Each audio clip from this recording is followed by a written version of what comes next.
Hey everybody, welcome to the Marquez Says Show. I'm your host, Marquez Mosier, and this is my co-host, cohort, and eldest son, Austin Jordan. He and I always seem to bring out the feisty side of each other, and it leads to some very spirited conversations.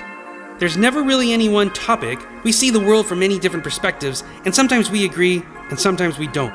Either way, it gets very interesting, so sit back, relax, and have a bit of fun at our expense as we explore some of the most unexpected perspectives you'll ever hear about the world we live in.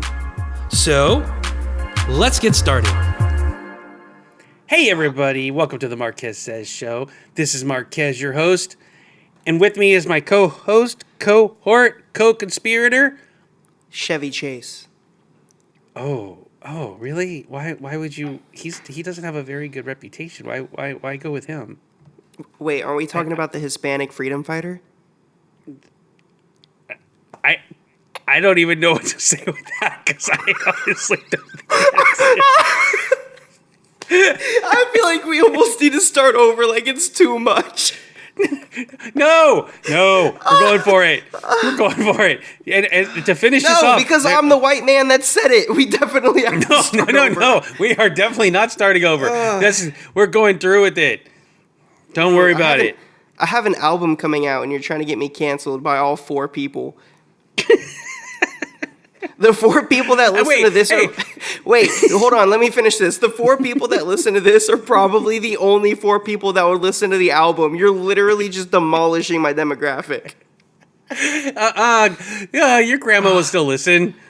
She's the person I'm most worried about. She's going to hear me say that about freaking Caesar Malone, and she gets so mad. Caesar Malone. It's Caesar Malone. Now we're gonna get. I don't even know if you did that on purpose or not. Either way, it is very funny. Oh my god! No, it wasn't. So that's how it's gonna be. All right. So ladies and gentlemen, intentional. I really do, ladies and gentlemen. We really did have a nice run here. I know we didn't have many episodes in the last year or so, but we want to welcome you to our last one. Oh no, just kidding. I'm just kidding. Okay, here we go. All right, so the intro's done. I'm. You know what? Okay, so I really don't want to be a liar, but I have no interest in this. But I'm gonna just let him go ahead and with his crazy conspiracy theory about why there was all those trains about 300 years back that kept crashing, and apparently Austin thinks it's a conspiracy that they're trying to. What were you trying to say, Austin? So I sent a text message like 3 months ago when the trail derailment in what was it, like East Palestine? And it was like April 12th because I can pull up my text. That's why. Yeah, so it was a while ago. So 2 months ago. But like there was just so many. There was like that one, and then it exploded in a controlled burn. But basically just my whole thing around it, and forgive me because it's been so long, I really don't remember my own conspiracy theory. But basically, right. Basically, it was just like, what the heck? There's all this toxic stuff being like just spilled out into like middle America, like heartland America. And I was thinking like, it has to be calculated in some sense. Like how much of this could truly be random at the same time, like just back to back to back to back, and more or less the same region. Well, and most of it being trains. And you know what? I'm telling you, Austin, I think it could just be greedy corporations taking advantage of lax tax laws due to deregulation. Are you reading something? Yeah, that's what I sent you the first time. I was like, I'm like, he's looking seriously down. I was like, what do you? Does it? I mean, it could be, but like, and I know that there were also a lot of train derailments last year as well. Deregulation. Yeah, it could be, but also, I think it's just fun to maybe entertain the idea that maybe. There's so many different ways this could be. Maybe these places were you couldn't live in them in general. Uninhabitable? Yeah, exactly. I know you said that word perfectly earlier, but I decided not to attempt it now. But yeah, like, so either there was already bad and they're using this toxic stuff to cover it up, or they're trying to intentionally put those toxins into those communities, maybe to drive people out, maybe to poison livestock or produce to control what we eat. Maybe it's to you cause some sort of scare or distraction. I mean, there was just, and again, it's total speculation. I haven't a shred of data to back any of this up, just an instinctual feeling when I was reading the news that there's just so many of them. And toxin is always involved. Yeah, they got medication for that now. Yeah, that's true. Okay, so now we can move on, because that way, we don't have to dwell on that any longer. Well, let's just wait a couple years and find out you're right, and then we can go back to this episode. You've got it documented, and there you go. Yeah, we're gonna have to make a best of clip though. We're gonna have to when we show people oh my god, they predicted this years ago. Let's not have that whole bit in the beginning. I'd rather be known as a crazy conspiracy. I'd rather be known for crazy conspiracy theories instead of being racist? I don't even know. I don't know if that's racism technically.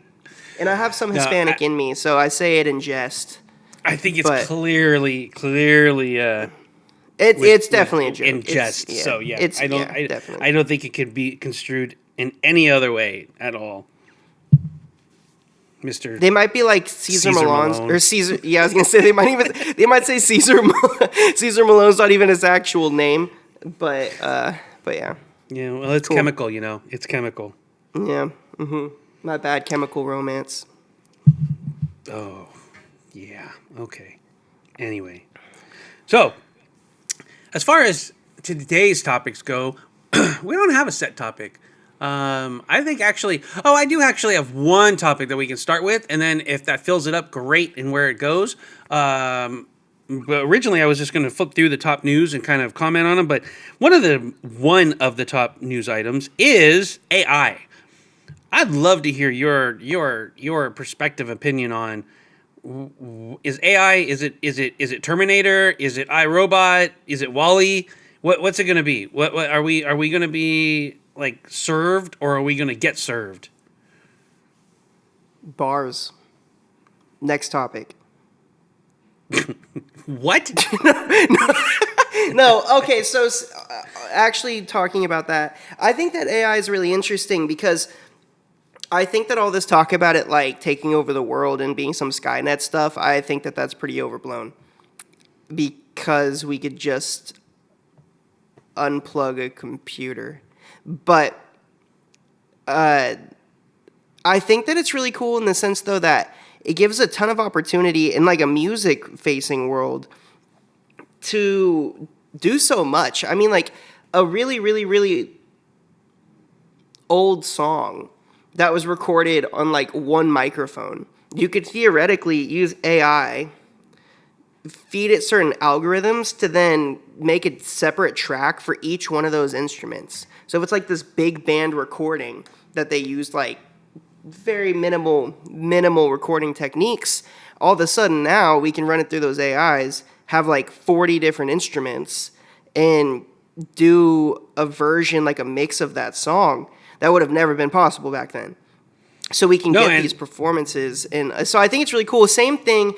It's the same thing that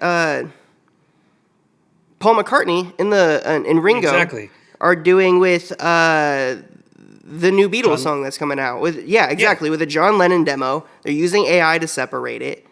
And I think that's really cool. I think AI becomes dangerous when you start creating new things from scratch. I think it's really funny. There's some really, really hilarious conversations with Joe Biden, Donald Trump, and Barack Obama. Just where they're basically roasting each other in a group chat, talking to each other, and it sounds great. But imagine somebody could do that and start a war. Mm-hmm. There's so.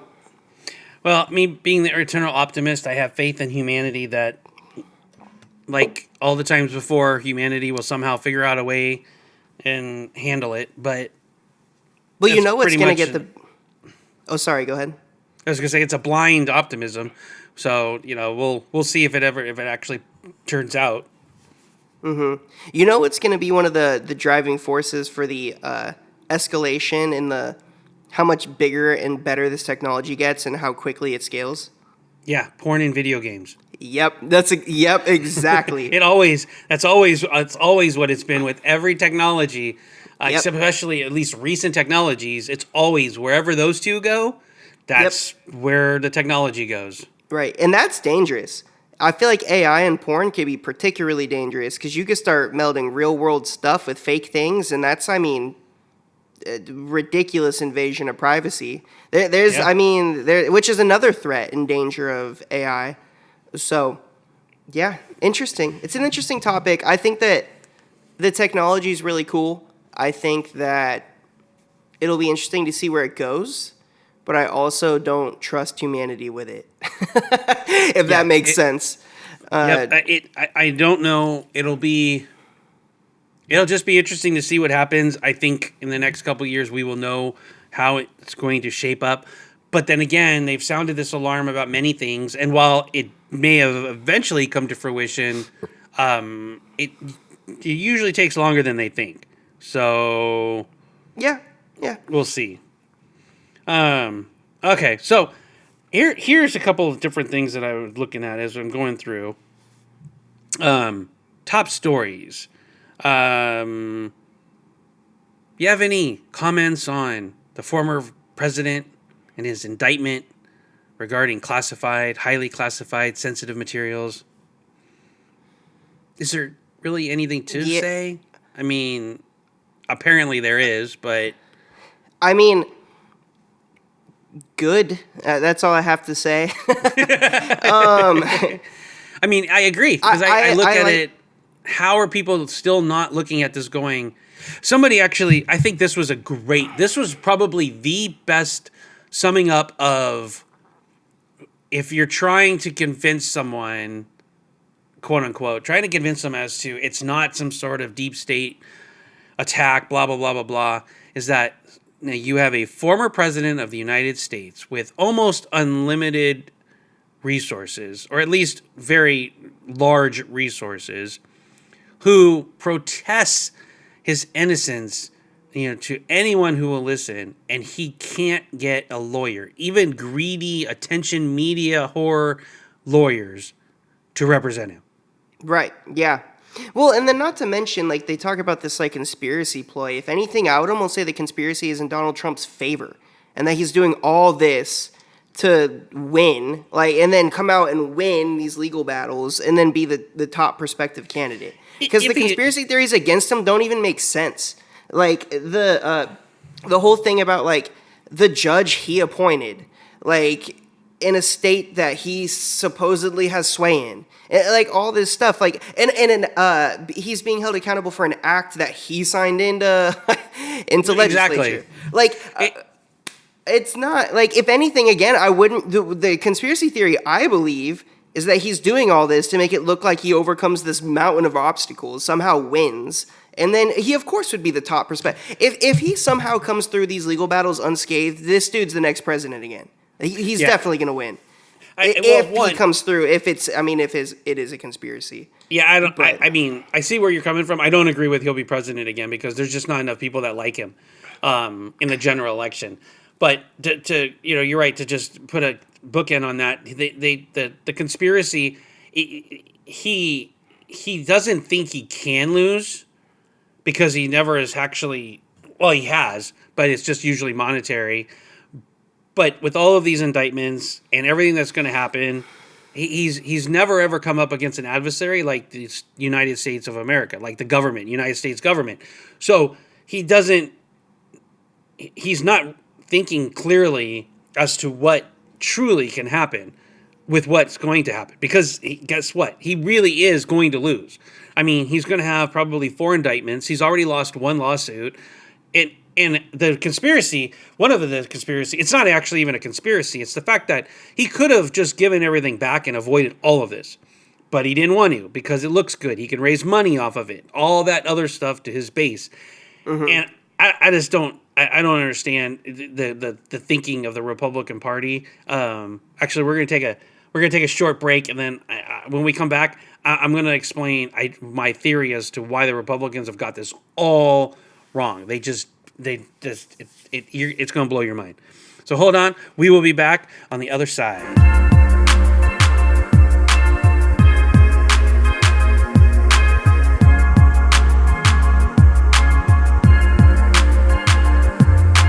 So welcome back. Okay, so this is before the break. I was going over why I think the Republicans have this all wrong, and Austin, correct me because you're much more jaded than I am. If we're talking about Democrats, Republicans, independents, and such, and everybody in the Republicans is so worried about pissing off the base, Donald Trump's base, although they're slowly but surely chipping away at it, and so on and so forth. What I truly don't understand, and I think some people like Chris Christie and Tim Scott, some of these guys are actually realizing it, is that there's always going to be, I'm just going to use these numbers, 33% of Republicans that are supposedly Trump people. And then, let's just say there's 33%, even on the Democratic side, that are just hardcore progressive, liberals. They'll never vote for someone who's not a Democrat. And you got 33% of people that are never going to vote for someone who's a Republican. So everybody's vying over this middle. But what I don't understand is that if Trump was gone tomorrow, if a bus hit him and he was gone tomorrow, his base is never going to vote for somebody other than a Democrat. I mean, other than a Republican. So they're still going to vote Republican no matter what. No matter who the presidential candidate, no matter who their candidate is, right? They're going to vote for him. Same thing with the Democrats. Unless they don't vote. Right. But if they don't vote, then the Republicans, that's a different story. Then they've got someone who those people were allegiant to a person and not to the party. And that's a whole nother conversation. And if they don't vote, so be it. I mean, that's one of those things that damned if you do, damned if you don't. Because even if Trump was the guy who was the candidate, that's not enough because he will lose everybody else or the moderates and the middles and stuff. So why wouldn't you just say, you rip off the Band-Aid and go, look, you 33% who want Trump, we feel you. If you want to vote Democrat, feel free. If you don't want to vote, go ahead. But if you don't vote, know that the Democrat's going to win. It's on you. However, here's our Republican candidate. You can vote Republican. They have 80% or 90% of the same views that you do, because they do. Most of them probably at least 70%, if not more. Sure. And in the meantime, the middle, the Republican, the moderate can actually go after those independents and moderates to actually try to win a general election. I mean, yeah, I think that makes a ton of sense. It's it would be a smart play for sure. I almost feel like they're just so lost in I think that for some of these guys, some of the bigger dogs who have built their whole image around being a Trump dog, what are they going to do? Stop being one? Some of these guys, and Marjorie as well, they're so in bed with him that what do they if they ever start to, it's not only losing the Trump base. If those people start to go against Trump, they're not losing necessarily Trump's base, they're losing their base. They won't get elected.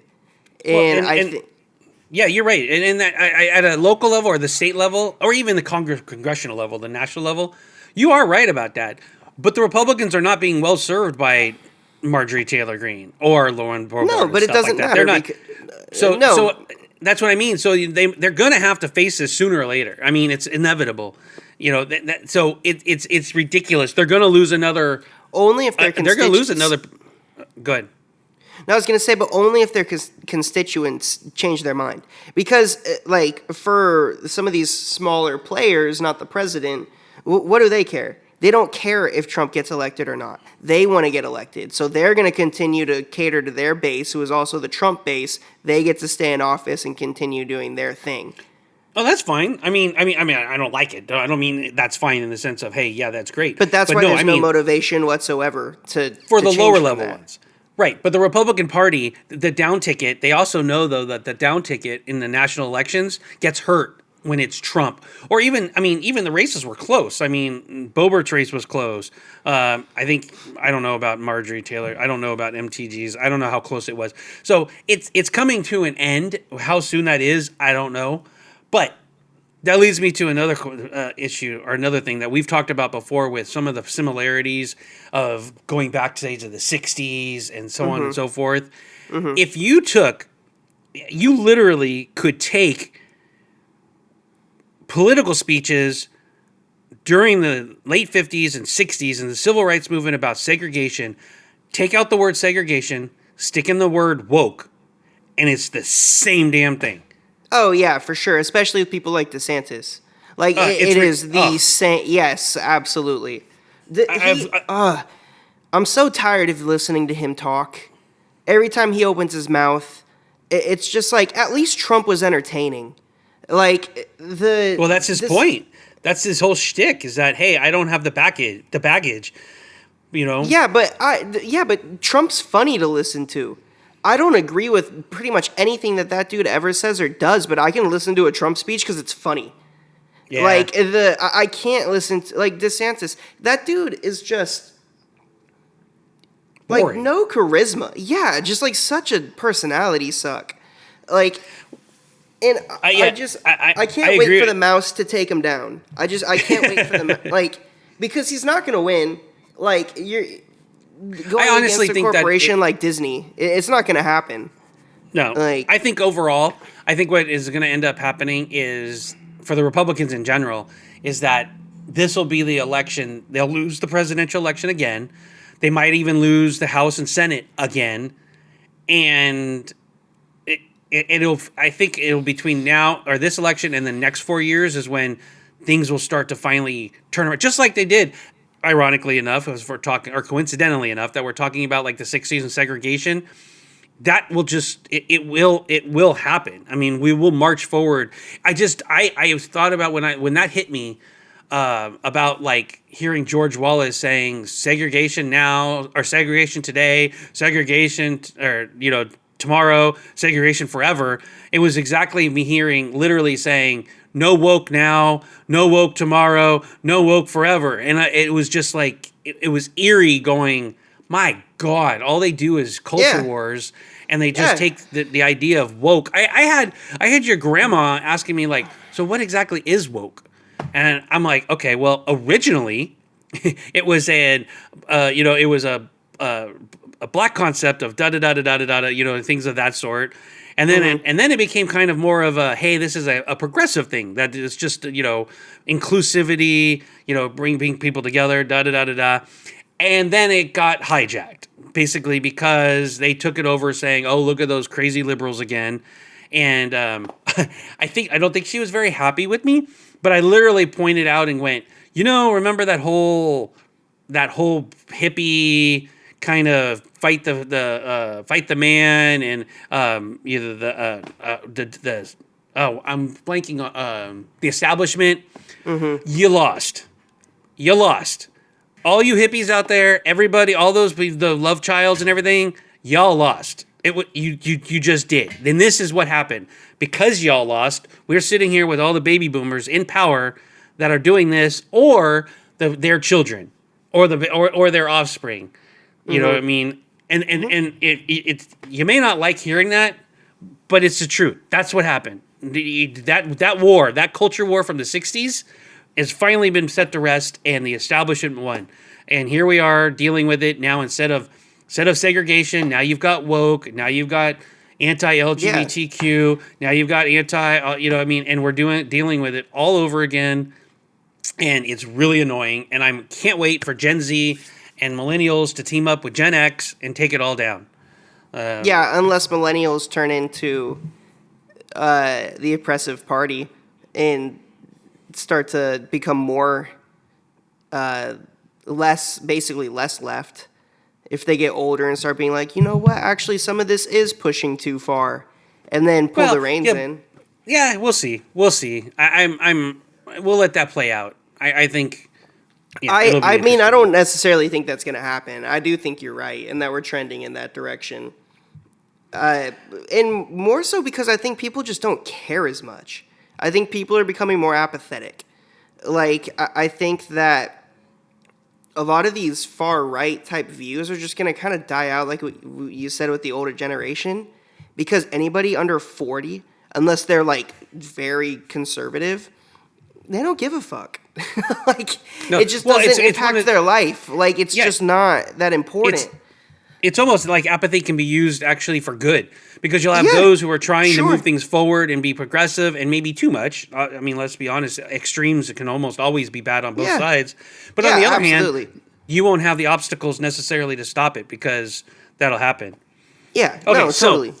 true to form, I'm gonna let's switch it up, and I'm going through right now just the entertainment. Let's do something news. not political. Okay, good. Yeah, Yes, thank that's you. that's okay. what exactly. That's what. So we had a little Right. segment on but now okay. So I don't know about how much of this stuff is very interesting, but well, how do you feel about the state of Marvel right now, going into their new?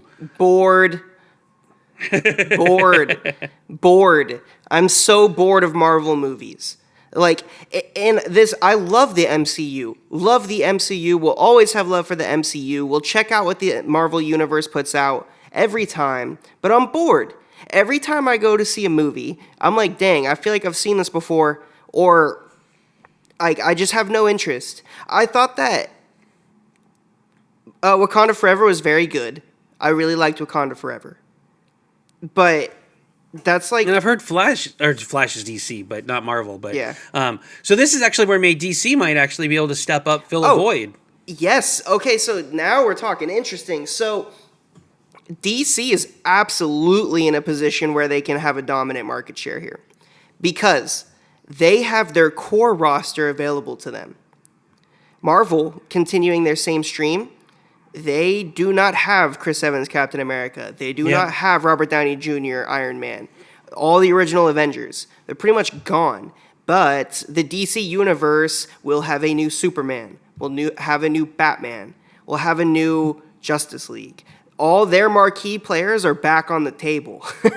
So DC has the names to start doing that. And what they'll have a tremendous amount of goodwill going into it if James Gunn sticks the landing with Superman, and I think he will. There's so a new once Superman? There's going to be a new one coming out, yeah. So it's the technically the new DCU, as it's called, That makes sense. has been started, I think, unofficially. The soft kickoff is with The Flash. So that comes out, tonight? Yeah, Something like officially that. And comes out it's got rave tonight. reviews, so... Okay, I do want to take Don't. this as No. a- Don't. I know you had a No. pre-screening. Don't do No, it. no, Do no, it. no, no, Don't no, do it, no. man. Don't do it. No spoilers or anything like that, but yes, I did see it early. I thought it was awesome. I really liked it. The only knock is the CGI. The visual effects are like shoddy. Like the visual Seriously, effects dude. are shoddy.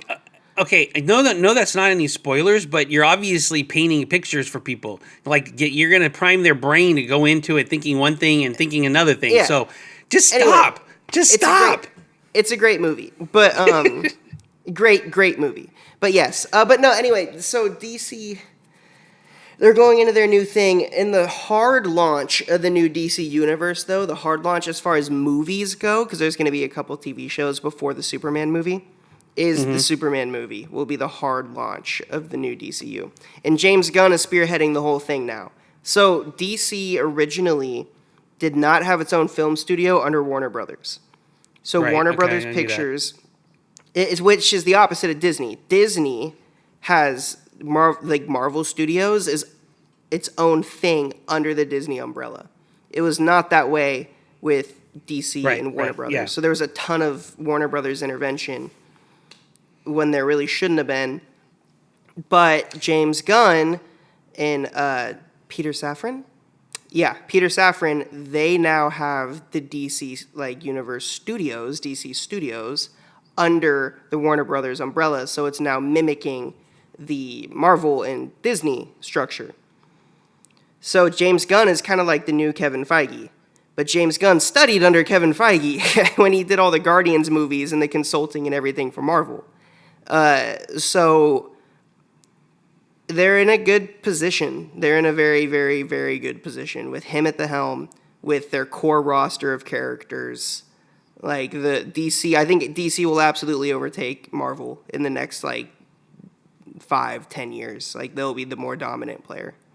So what do you think about Tom Holland's most recent A Crowded Room? I've started watching it. I haven't seen it. I thought so. I do want to watch it. I've heard that people don't like it, but to me, everything I've read, it just sounds like a slow burn, and I like slow burns, so I'm sure I would enjoy it. It's definitely a slow burn, and I don't. It is odd to see him now. See, the thing is that I actually watched a documentary on the real story, the real one that was behind it, and I didn't even realize this was based on it because they had changed the names a little bit, and then something clicked, and I went, "Wait, I know that name, like based on the book of blah blah blah," and I'm like, "I know that name," and then I went and I was like, "Oh, that's right, I actually did watch a thing," and it is kind of a crazy story.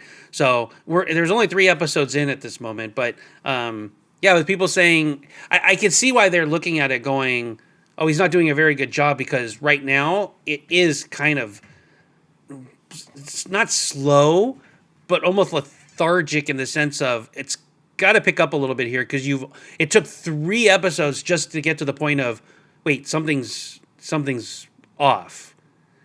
Like, and that's a long way to go, because before it was like it was very straightforward in episode 1 and 2, and now you're in episode 3 going, oh wait, this is you start to catch things about, wait, that's not what happened, where what they said happened in 1 and 2, you know what I mean, and it all come together.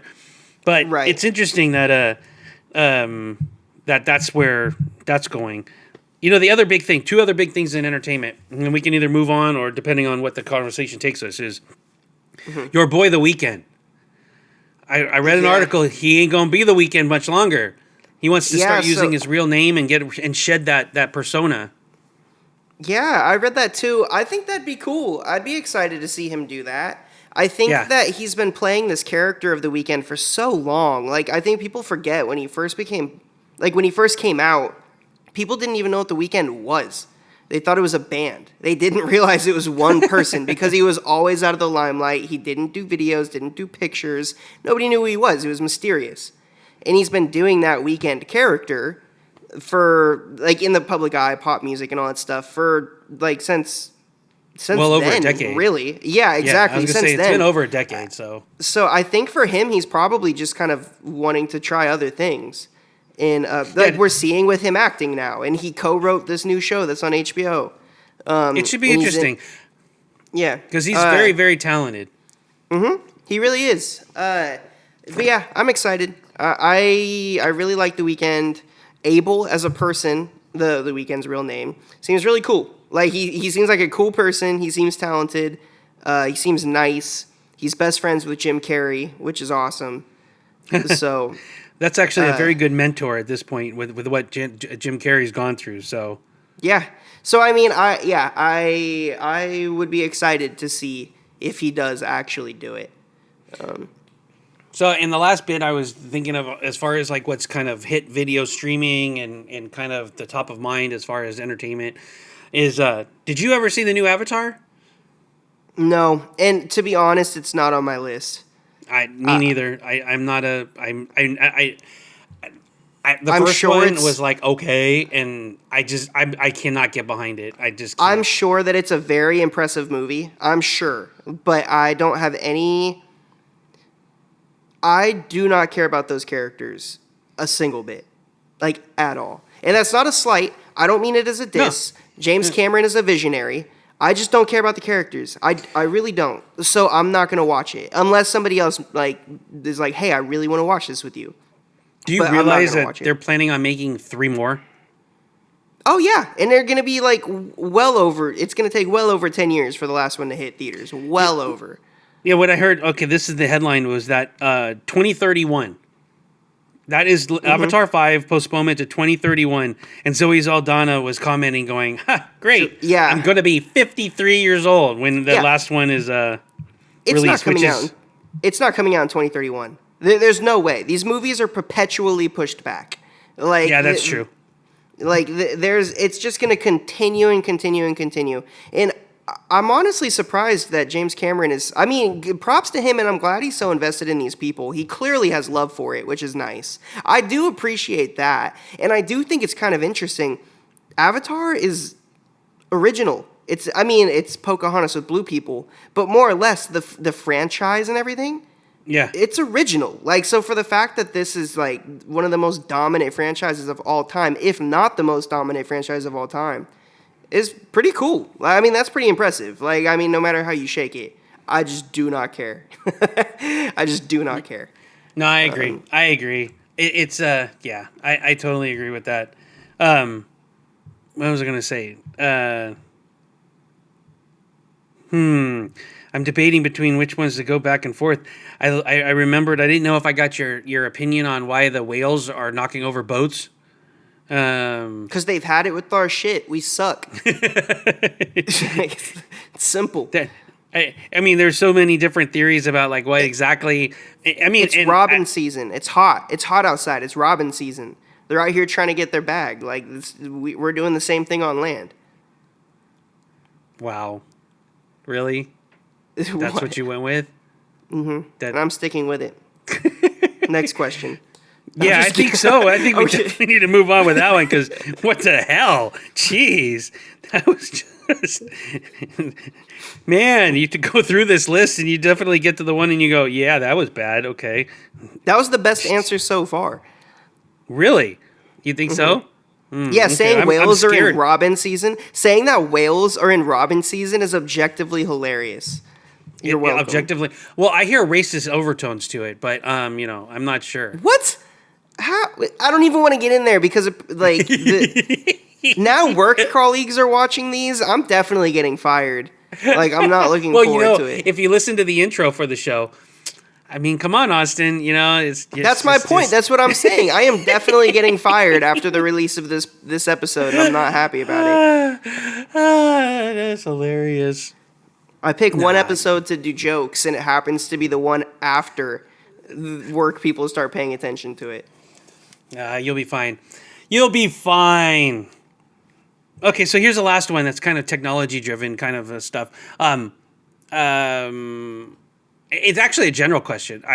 Because we don't usually talk about it. But what do you think we should be doing, like when it comes to going back to the moon or NASA and how outsourcing the rockets and the reusable rockets and Virgin not Atlantic but Virgin Space I think it is or Blue Space, Amazon.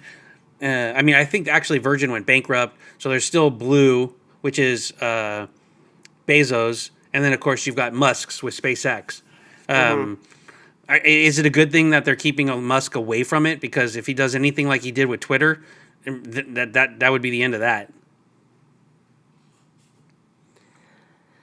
I don't know. Honestly, I would be cautious of using the way that Elon has used, managed Twitter as the bar for how he would do other things, because he did do things successfully before Twitter. There was a time where he was considered a visionary. There was a time where back with SpaceX and Tesla and all that stuff, say what you want about other people being involved in doing the heavy lifting, he was an architect with that stuff. So he might be good at running those types of things, and he's just not good at running a social media company. Well, I think you made a good point there. Visionary. He had a vision, and he basically had other people run with it. I mean, because when he was actually put in charge, look what happened. Yeah, but put in charge of this, we don't know truly. We hear stories. We don't know how truly hands-on he was with other things. That's my point. I think he got way too much credit for being more hands-on when it came to developing Tesla and SpaceX and such than he should have been. He probably shouldn't have got as much credit. And now that we know his personality, we know why he got the lion's share of the credit, because that's what he wanted. That's how he operates. He wants to be in the spotlight. Mm-hmm. His arrogance, et cetera, et cetera, et cetera. That seems to be more recent, though. I mean, he wasn't. No, he took good credit. I remember, because as a kid, I remember him being 2008, 2009. He was considered good, good for the environment, pushing all this stuff. But he wasn't overwhelmingly in the media. He wasn't overwhelmingly pushing his image or anything. That's more of a recent thing. Right, exactly. That's my point. And now all of a sudden, now we find out who he really is. now that the access up to him, we're finding out a little bit more about who he is. So maybe again, I would still just caution it and say, like, at least from my perspective, is that it's very different to run a social media company than like Tesla or SpaceX or whatever. I mean, it is different industries and so on and so forth, but running a business, there's good ways and bad ways, and he's chosen bad ways. I mean, and actually it's a lot of it has to do with his style.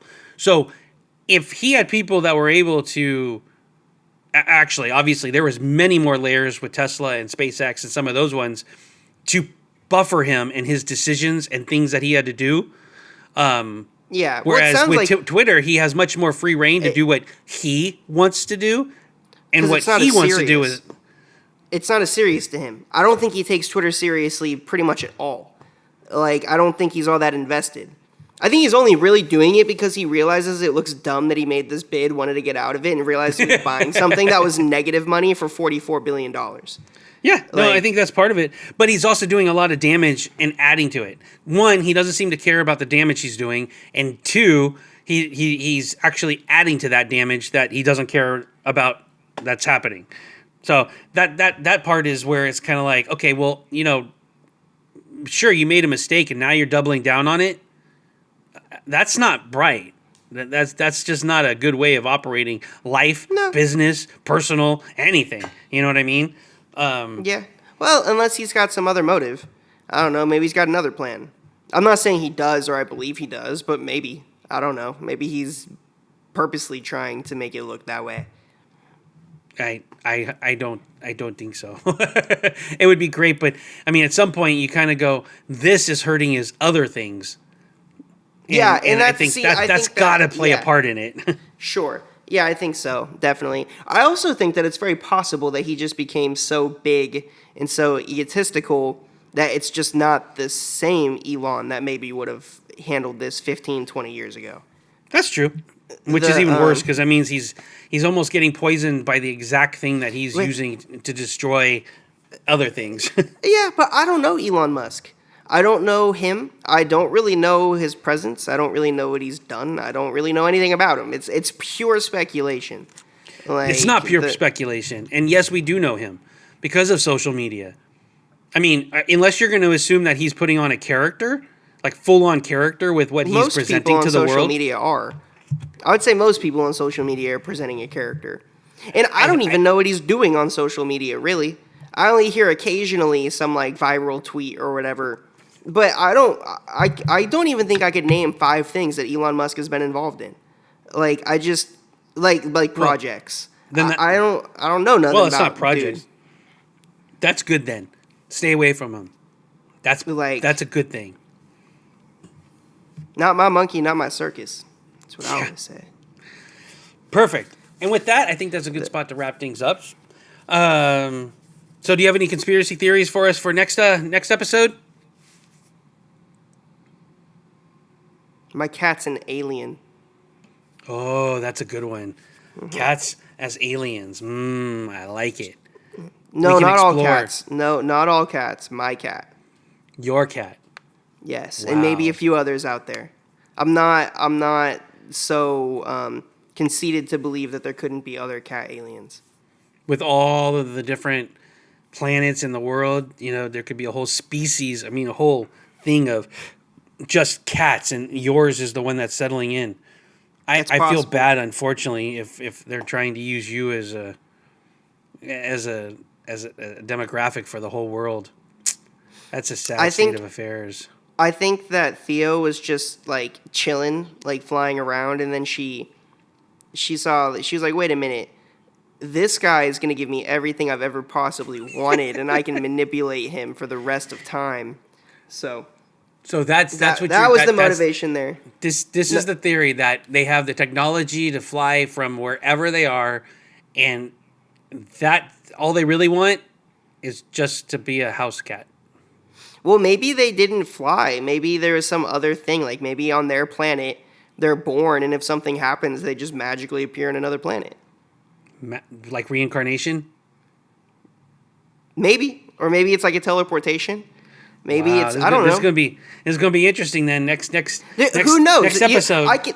Who knows? I could say literally anything and justify it with some pseudoscience, and nobody could say that it's technically wrong. Because we don't know. And that is the state of affairs right there. Wrapping it up with a nice little bow. Exactly. Because the truth doesn't matter in Austin's world.